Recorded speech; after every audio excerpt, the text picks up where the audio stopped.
Abusaron de mí en una fiesta y no he podido volver a ser la misma desde entonces. Aprovecho el anonimato que me protege para desahogarme sobre lo que pasó. Esto es tan surreal que aún me parece mentira estarle escribiendo. Me llamo María, tengo 24 años, solía ir mucho de fiesta ya que siempre fui una persona muy sociable, disfrutaba estar con mis amigas. Hasta esta fatídica noche me invitaron a una fiesta mi amiga y yo conocimos a un chico muy amable, tuvimos química y nos hicimos amigos casi de inmediato. Todo se veía muy normal, incluso tengo fotos con ellos dos. Este chico nos dijo que fuéramos al after a su casa y como no habíamos visto nada raro de él en toda la noche decidimos que sería una buena idea ir. Además de que ambas queríamos seguir la fiesta. Estuvimos un rato en su casa. Cuando ya era hora de irnos, mi amiga tuvo una emergencia y tenía que ir, así que ella me dijo que la esperara ahí con él. Él le pidió un Uber de ida y vuelta, él fue a acompañarla hasta la puerta y no me di cuenta de que cerró con llave y procedió de forma premeditada a cancelar el Uber de vuelta de mi amiga.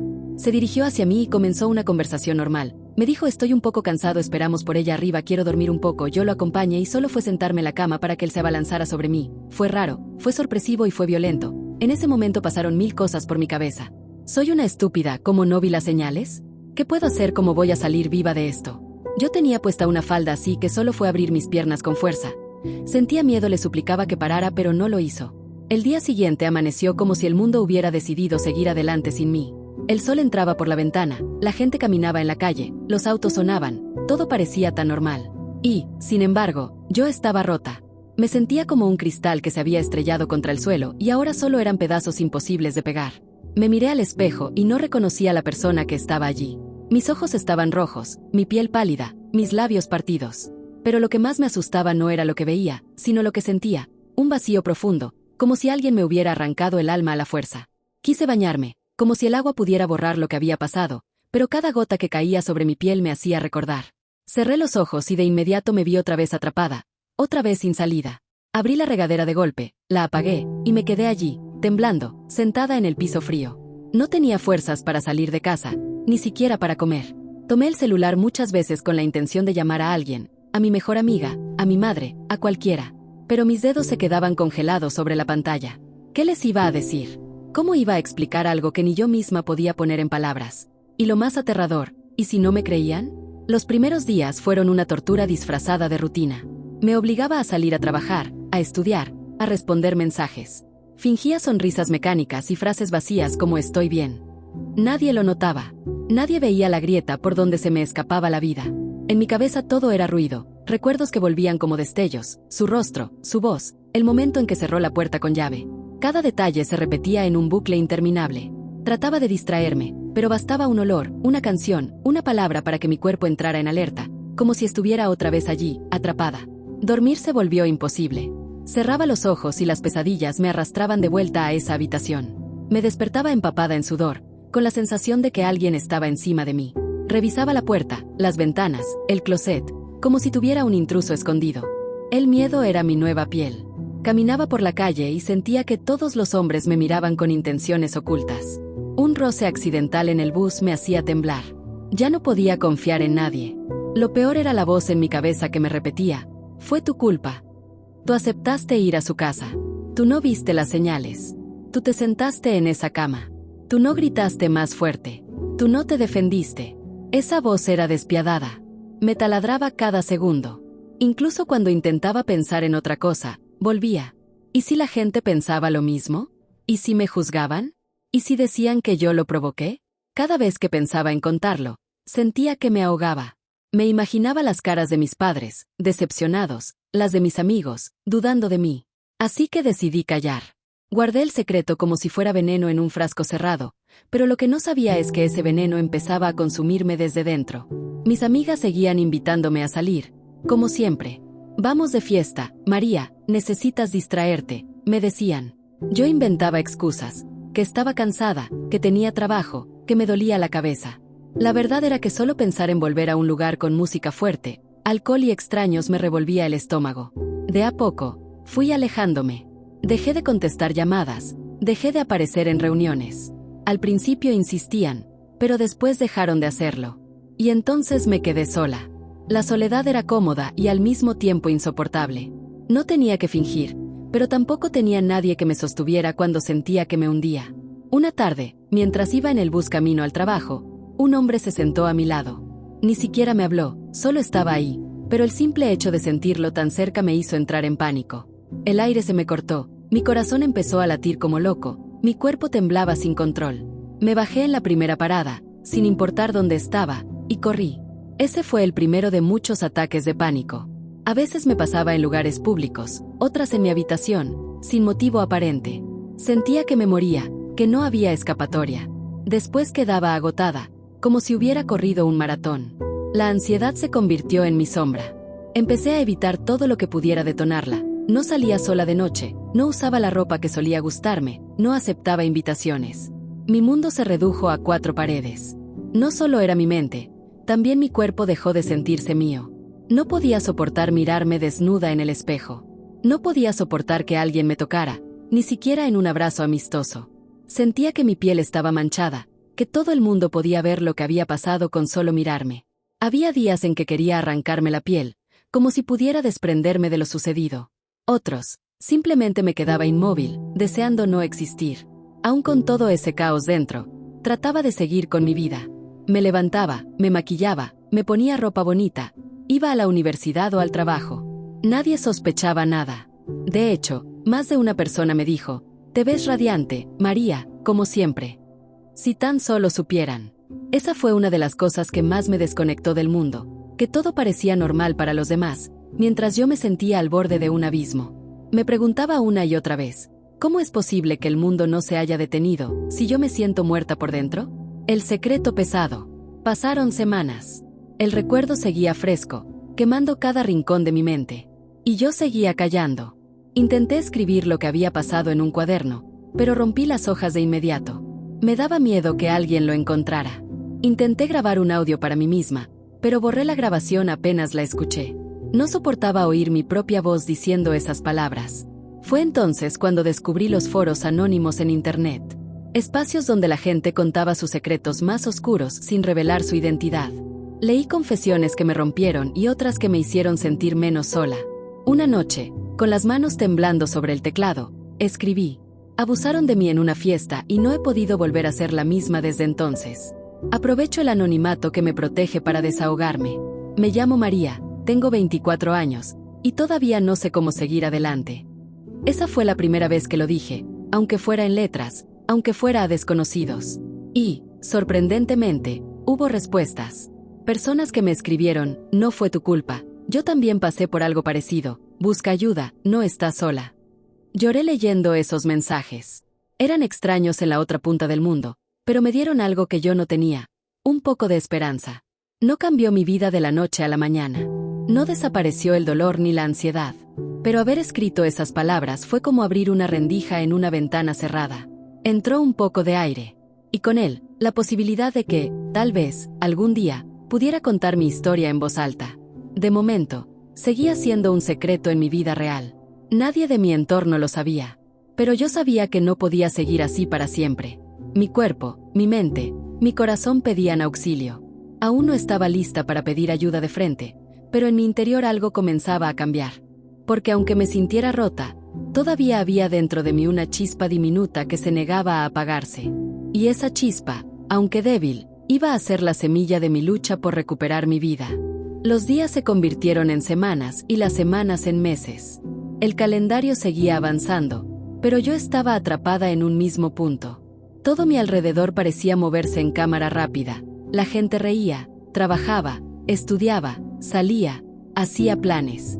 Yo me sentía como un fantasma que flotaba entre ellos, invisible, hueca. Me levantaba por inercia. Iba a trabajar por inercia. Sonreía por inercia. No había alegría en nada, ni siquiera en las cosas que antes me encantaban. Era como si alguien hubiera bajado el volumen de mi vida hasta dejarla en silencio. Dormir seguía siendo imposible. Me acostaba exhausta y cerraba los ojos, pero apenas empezaba a quedarme dormida las imágenes regresaban. Era como si mi cerebro no quisiera dejarme olvidar ni por un segundo. Cada noche revivía esa escena. Cada noche mi cuerpo se tensaba como si fuera a defenderse. Las pesadillas no siempre eran iguales. A veces estaba en la misma habitación, a veces eran otros lugares, pero siempre había la misma sensación de ser atrapada, de no poder escapar. Me despertaba con un grito ahogado, empapada en sudor, con el corazón a punto de salírseme del pecho. El insomnio empezó a pasarme factura. Iba a trabajar con ojeras profundas, sin energía. Me costaba concentrarme, cometía errores, me olvidaba de cosas importantes. Mis compañeros me miraban raro, pero nadie preguntaba. No solo era de noche, también de día mi cuerpo vivía en alerta. Cualquier ruido fuerte me hacía saltar. Un olor a perfume masculino me hacía marearme. Un simple comentario me hacía sentir atacada. Empecé a evitar lugares. Primero fueron los bares y discotecas. Luego, los centros comerciales. Después, hasta los parques. Cada vez que salía a la calle sentía que algo malo podía pasarme. Caminaba con los hombros encogidos, mirando a todos lados, como si pudiera anticipar un peligro invisible. La ansiedad se volvió tan intensa que empecé a tener dolores en el pecho, mareos, temblores. Fui al médico y me hicieron análisis, pero no encontraron nada. Yo sabía que era mi mente, pero se sentía tan físico que me asustaba igual. Una de las cosas más pesadas era la vergüenza. No solo me sentía sucia, también sentía que todos podían verlo. Me convencí de que mi cuerpo estaba marcado, de que cualquiera podía adivinar lo que había pasado solo con mirarme. Me costaba mirarme al espejo. Me bañaba rápido, evitando tocarme ciertas partes del cuerpo. Dejé de maquillarme, de arreglarme. Me vestía con ropa ancha, oscura, para que nadie me mirara. No quería ser vista. Cada vez que un hombre se me acercaba en el bus o en el trabajo, me apartaba de inmediato.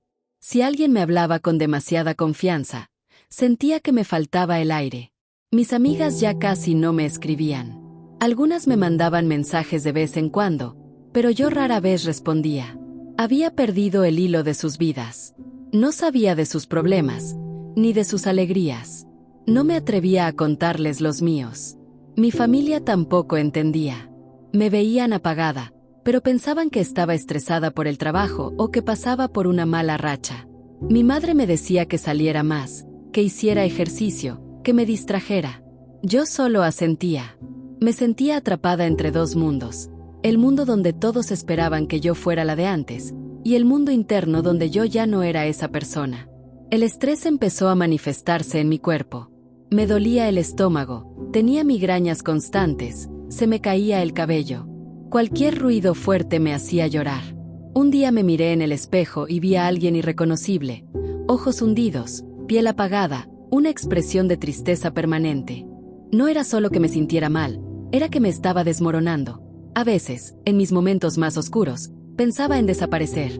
No en morir, exactamente, sino en no existir por un tiempo. Fantaseaba con irme lejos, cambiar de nombre, empezar de cero. Pero luego pensaba en el peso que llevaba dentro y sabía que no importaba dónde estuviera, seguiría conmigo. En otros momentos intentaba distraerme. Compraba libros, veía series, escuchaba música. Pero nada funcionaba. Todo me parecía ajeno, sin sentido. Dejé de contestar llamadas. Dejé de ir a las reuniones familiares. Dejé de salir. Mi cuarto se convirtió en mi refugio y mi prisión. Me pasaba horas mirando el techo, sin hacer nada. No tenía ganas ni de comer. A veces mi madre entraba y me preguntaba qué me pasaba. Yo decía nada, estoy cansada. No quería verla sufrir. No quería que me mirara con lástima. Un día casi le cuento a una amiga. Estábamos tomando café. Ella me preguntaba cómo estaba. Estuve a punto de soltarlo todo. Abrí la boca, pero las palabras no salieron. Me imaginé su cara de shock, sus preguntas, su posible incredulidad. Me imaginé los chismes, la gente murmurando. Y me quedé callada. Ese silencio me pesó aún más. Me di cuenta de que, aunque quería ayuda, todavía no estaba lista para recibirla. Así pasaban mis días. Trabajo, cuarto, insomnio, ansiedad. Era como vivir en un sueño del que no podía despertar. Cada vez me sentía más lejos de la María que solía ser. Ya ni siquiera lloraba. Era como si mis lágrimas se hubieran secado. Pero había momentos, pequeños destellos, en que sentía algo parecido a esperanza. Cuando leía mensajes de otras personas en foros anónimos. Cuando veía una película que me hacía llorar. Cuando escuchaba a alguien contar su historia de superación. Eran chispas mínimas, pero estaban ahí. Empecé a sentir también rabia. No solo contra él, sino contra mí misma, contra el mundo. Me preguntaba por qué yo, por qué esa noche, por qué nadie me había protegido, por qué nadie me había enseñado a reconocer las señales. Esa rabia me asustaba. No sabía qué hacer con ella. La guardaba dentro, pero a veces salía en forma de estallidos. Gritaba sola, golpeaba la almohada, me mordía los labios hasta sangrar. Era la única forma en que sentía que algo se movía dentro de mí. Volví al foro anónimo. Esta vez escribí un texto más largo, contando un poco más de mi historia. No todos los detalles, pero sí lo suficiente para que la gente entendiera que estaba sufriendo. Recibí mensajes de apoyo, consejos, números de líneas de ayuda. Una mujer me escribió: yo pasé por algo parecido. No es fácil, pero se puede salir. Busca ayuda profesional. Esa frase se me quedó grabada. Busqué en Google psicólogas especializadas en trauma. Miré varias páginas. Cerré la ventana. La volví a abrir. Cerré otra vez. Era como si me quemara la idea de pedir ayuda. No puedo decir que ese día decidí cambiar. Fue más bien un cúmulo de cosas. El insomnio insoportable, el miedo constante, la sensación de estar al borde de un abismo. Y también esas palabras en la pantalla: busca ayuda profesional. Esa noche, por primera vez, pensé en la posibilidad de hablar con alguien que no me conociera. Alguien que no me juzgara. Alguien que supiera qué hacer con todo esto que me estaba comiendo por dentro. No estaba lista todavía, pero la idea estaba ahí. Y esa idea, aunque pequeña, fue como una luz tenue en medio de mi oscuridad. Antes de dormir, intenté un ejercicio que leí en internet. Cerrar los ojos, poner la mano en el pecho, respirar profundo y repetirme: no fue mi culpa. Estoy viva. Estoy a salvo ahora. Sonaba ridículo al principio. Mi voz se quebraba al decirlo. Pero algo en esas palabras me dio un poco de paz. No fue suficiente para dormir bien, pero sí para sentir, por unos segundos, que tal vez había un camino. Y así, en medio del caos, empezó a germinar la semilla de mi decisión de buscar ayuda. No sería inmediato, no sería fácil, pero era el primer paso invisible hacia el cambio. Ya no solo evitaba salir, también dejé de cumplir con mis obligaciones. Llegaba tarde al trabajo, faltaba sin avisar, me encerraba en mi cuarto durante días. Mis amigas prácticamente desaparecieron, dejaron de escribirme, de invitarme. Yo tampoco hacía ningún esfuerzo por buscarlas. La vergüenza y la culpa me mantenían aislada. Mi madre fue la primera en notar que algo iba muy mal. Al principio pensó que estaba deprimida por exceso de trabajo, luego que tenía algún problema amoroso. Una noche entró a mi habitación sin tocar. Me encontró tirada en la cama, sin fuerzas, con la mirada perdida. «María, ¿qué te pasa?», preguntó, sentándose a mi lado. «Nada, mamá. Estoy cansada», mentí, como siempre. Pero esa vez no me creyó. Me miró con ojos de preocupación y tristeza. Me tomó la mano. «Hija, yo te conozco. Esto no es solo cansancio. Dime qué te pasa, por favor». Sentí un nudo en la garganta. Quise decírselo todo, pero las palabras no salieron. Temía verla decepcionada, temía que me juzgara, que me hiciera preguntas que yo no quería responder. Así que me limité a apartar la mirada y repetir: «Estoy bien». Ella suspiró y salió de la habitación. Esa noche lloré en silencio, deseando tener el valor para hablar. Las pesadillas más intensas. El insomnio empeoró. Ahora no solo tenía pesadillas, también alucinaciones al borde del sueño. Me parecía escuchar pasos en mi cuarto, sentir presencias. Mi corazón latía tan rápido que me despertaba con la sensación de estar en peligro real. A veces encendía todas las luces de la casa y me sentaba en la sala, temblando, hasta que amanecía. Mi cuerpo estaba agotado. Mi mente también. Me sentía al borde del colapso. En el trabajo empezaron a notar mi bajo rendimiento. Mi jefa me llamó un día a su oficina. Me dijo que estaba preocupada por mí, que había cometido errores graves, que parecía distraída. Me pidió que me tomara unos días libres. En vez de sentir alivio, me sentía avergonzada. Otra vez la culpa. Otra vez la sensación de ser incapaz de llevar mi vida como antes. Volví a casa y me encerré en mi cuarto. Me sentía atrapada en un círculo sin salida. Una noche, después de otro ataque de pánico, me senté en el suelo y lloré como no lo hacía desde aquella noche. Grité, golpeé el piso, me abracé las rodillas. Me sentí sola, perdida, sin fuerzas. Pensé que no podía seguir así. No era que quisiera morir, pero sí quería dejar de sentir, dejar de recordar, dejar de ser yo. Fue en ese momento que me vino a la cabeza la frase que había leído en el foro: busca ayuda profesional. Por primera vez, esa frase no me pareció imposible. Me pareció necesaria. Al día siguiente, sin pensarlo mucho, busqué en internet psicólogas especializadas en trauma y violencia sexual. Había varias. Llamé a una, pero colgué antes de que contestaran. Me temblaban las manos. Lo intenté otra vez. Esta vez logré hablar. La voz del otro lado era calmada, profesional. Me ofrecieron una cita para la semana siguiente. Acepté. Al colgar, sentí miedo, vergüenza, alivio y nervios al mismo tiempo. Era como dar un salto al vacío. Esa noche, mi madre volvió a insistir. Me preguntó qué me pasaba. Yo respiré hondo y, aunque no le conté todo, le dije: estoy mal, mamá. Necesito ayuda. Ella se quedó callada un momento y luego me abrazó. Hija, gracias por confiar en mí. No tienes que decirme todo si no quieres. Pero estoy aquí. Esas palabras me hicieron llorar.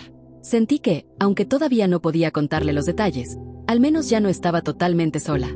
Durante los días previos a mi cita con la psicóloga, mi rabia empezó a transformarse en algo distinto. Ya no era solo enojo conmigo misma, sino una especie de energía contenida. Era la primera vez en meses que sentía que estaba haciendo algo por mí, aunque fuera pequeño. Empecé a escribir en un cuaderno. No contaba los hechos en detalle, pero sí mis emociones. Escribía frases sueltas: tengo miedo, no fue mi culpa, quiero vivir. Era mi forma de empezar a soltar. Aún así, tenía miedo. Miedo de que la psicóloga me juzgara, de que me dijera que estaba exagerando, de que me preguntara detalles que no podía decir. Pasaba las noches imaginando la escena de la cita, ensayando lo que iba a decir.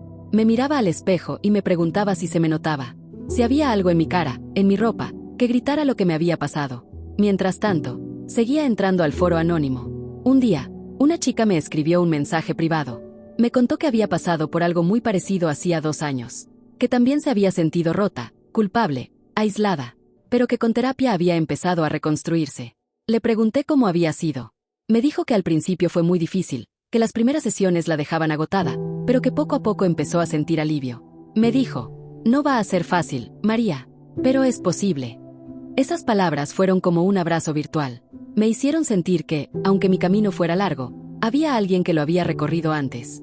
Los síntomas del cuerpo. Los días previos a la cita fueron extraños. Mi cuerpo parecía resistirse. Tenía náuseas, dolores de cabeza, mareos. Era como si mi propio organismo estuviera asustado. Pero también sentía algo distinto. Una pequeña esperanza. Una sensación de que tal vez, solo tal vez, estaba a punto de dar el primer paso para salir del pozo. La noche anterior a la cita no dormí nada. Me pasé horas en la cama, mirando el techo, respirando hondo. En un momento escribí en mi cuaderno: mañana empiezo. No sé cómo. No sé si podré. Pero voy a intentarlo. Esa frase se convirtió en mi mantra. A la mañana siguiente, me desperté temprano. Me duché despacio, me vestí con ropa cómoda. Miré mi reflejo en el espejo. No vi a la misma María de antes, pero tampoco vi a la sombra de los últimos meses. Vi a alguien cansada, sí, pero con un atisbo de determinación en los ojos. Tomé mi bolso, guardé un pañuelo por si lloraba, y salí de casa. Cada paso hacia la consulta me parecía enorme. Cada esquina que doblaba sentía que estaba dejando atrás un pedazo de mi miedo. No sabía qué me esperaba. No sabía si iba a poder hablar. Pero estaba en camino. Y eso, después de todo, ya era un triunfo. La última línea del cuaderno. Antes de entrar al edificio donde estaba la psicóloga, abrí mi cuaderno y escribí: estoy aquí. Estoy intentando salvarme. Lo cerré, respiré hondo, y subí las escaleras. Entré a la consulta con las manos sudorosas. La psicóloga me recibió con una sonrisa serena, sin juicios. Tenía una voz suave que contrastaba con el ruido que llevaba dentro de mí. Me invitó a sentarme, me ofreció agua, y durante unos segundos me quedé en silencio, mirando el suelo. No tienes que contarme nada que no quieras, dijo. Podemos empezar despacio. Esas palabras fueron un alivio. Lloré antes siquiera de hablar. Era como si hubiera contenido un río dentro de mí, y por fin encontraba un espacio seguro para dejarlo salir. No le conté los detalles esa vez. Solo dije: me pasó algo horrible, y no puedo volver a ser yo. Ella asintió, como si esas pocas palabras fueran suficientes para empezar. Me explicó que lo que estaba viviendo tenía nombre: estrés postraumático. Que los síntomas que me parecían locura, las pesadillas, los ataques de pánico, la culpa, eran reacciones normales frente a un trauma. Escuchar eso me hizo llorar otra vez. Porque durante meses había pensado que estaba rota, que había algo en mí irremediablemente defectuoso. Y de pronto, esa mujer me decía que no era mi culpa, que no estaba loca. Salí de la primera sesión agotada, con la cabeza pesada, pero con una chispa de alivio. Las semanas siguientes fueron una montaña rusa. Había días en que me levantaba con un poco más de energía, y otros en los que ni siquiera podía salir de la cama. Había sesiones en las que me sentía más ligera, y otras en las que salía destrozada, como si hubiera revivido todo de nuevo. La psicóloga me dijo que eso era parte del proceso, que sanar no era lineal, que habría retrocesos, que debía tener paciencia conmigo misma. A veces, esa paciencia me costaba más que cualquier otra cosa. Uno de los primeros ejercicios fue aprender a reconocer mis emociones sin juzgarlas. Al principio me parecía absurdo. Yo solo quería olvidarme, borrar todo. Pero poco a poco entendí que negar lo que sentía me hacía más daño. Escribía en mi cuaderno frases como: hoy siento miedo, hoy siento enojo, hoy me siento pequeña. Y con el tiempo, esos registros me ayudaron a entender mis patrones, a ver que mis emociones no eran eternas, que cambiaban. Otro ejercicio fue el de respiración consciente. Al principio parecía ridículo, pero en mis ataques de pánico se convirtió en una herramienta real. Respirar profundo, poner una mano en el pecho, otra en el estómago, repetir que estaba en el presente. Pasaron varias sesiones hasta que pude contarle a la psicóloga, con palabras claras, lo que me había pasado. Fue como arrancar una espina clavada profundamente. Me temblaba la voz, sudaba, me faltaba el aire. Pero lo logré. Ella me escuchó sin interrumpir. Al final solo me dijo: «Eres muy valiente por contarlo». Yo no me sentía valiente. Me sentía rota. Pero sus palabras se quedaron conmigo. Con el tiempo, empecé a abrirme un poco más con mi madre.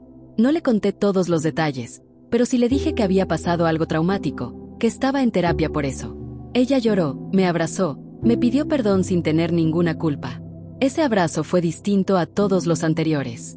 Fue un recordatorio de que no estaba completamente sola en este mundo. Sanar no llegó de golpe. Llegó en pequeños momentos. El día que logré dormir 5 horas seguidas sin pesadillas. La tarde en que me atreví a salir sola al parque y respiré aire fresco sin sentir paranoia. La primera vez que pude mirarme al espejo y decir: «No fue mi culpa». Cada uno de esos avances era como recoger una piedra de entre los escombros de mi vida y volver a construir. La rabia convertida en fuerza. Una de las cosas más difíciles de aceptar fue la rabia. No solo hacia él, sino hacia mí misma. Pero en terapia aprendí que esa rabia podía transformarse en fuerza. La psicóloga me dijo: «Esa energía que hoy te destruye, puede convertirse en energía para defenderte, para marcar límites, para reconstruir tu vida». Empecé a canalizar esa rabia escribiendo cartas que nunca enviaría. Cartas dirigidas a él, a mí misma, al mundo. Las rompía después, pero cada palabra escrita era un pedazo de veneno que salía de mi cuerpo. Con miedo, decidí escribirle a una de mis amigas. No le conté todo, solo le dije que había pasado por algo muy duro y que necesitaba apoyo. Para mi sorpresa, me respondió con cariño, me dijo que me extrañaba, que estaba ahí para mí. El reencuentro fue extraño, pero también sanador. Aunque todavía me costaba estar en lugares con mucha gente, sentarme con ella en una cafetería y hablar de cosas sencillas me recordó que todavía había partes de mí que podían disfrutar. No todo fue avance. Hubo una noche en la que tuve una recaída fuerte. Soñé con la escena y me desperté gritando. Me encerré en el baño y pensé que todo lo avanzado no había servido de nada. En la siguiente sesión le dije a la psicóloga que sentía que nunca iba a mejorar. Ella me miró con calma y me dijo: «Al cumplir 6 meses de terapia, me di cuenta de algo. Por primera vez en mucho tiempo, pensaba en el futuro sin sentir terror. Ya no se trataba solo de sobrevivir día a día. Empecé a imaginarme estudiando algo nuevo, viajando, incluso enamorándome de nuevo algún día. No es que estuviera lista, pero la simple idea de que había un después era ya una victoria. Un acto simbólico. Una tarde decidí regresar, acompañada de una amiga, a la calle donde estaba la casa en la que todo ocurrió. No entré, ni siquiera me acerqué demasiado, pero me paré frente a esa calle y respiré hondo. Le dije en voz baja: «No vas a tener poder sobre mí toda mi vida». Lloré, pero también sentí un alivio extraño. Era como si estuviera empezando a reclamar mi derecho a existir sin miedo. La nueva María. Hoy, mientras escribo estas palabras, sé que nunca volveré a ser exactamente la misma de antes. Ese hecho me dolió mucho al principio, pero ahora empiezo a entender que no se trata de volver atrás, sino de seguir adelante. Sí, me rompieron, pero también estoy aprendiendo a reconstruirme, pieza por pieza. No soy la misma María de antes, pero eso no significa que no pueda ser alguien nueva. Alguien más fuerte, más consciente, más compasiva conmigo misma. Lo que quiero decirle a otras como yo. Si alguien alguna vez lee esto y ha pasado por algo parecido, quiero que sepa lo que me costó mucho entender. No fue tu culpa. No estás sola, aunque a veces lo parezca. Buscar ayuda no es señal de debilidad, es un acto de valentía. Sanar no significa olvidar. Significa aprender a vivir sin que el dolor sea lo único que te defina. Epílogo. Cierro mi cuaderno con una última frase. No soy la misma, pero sigo aquí. Y eso también es una forma de victoria.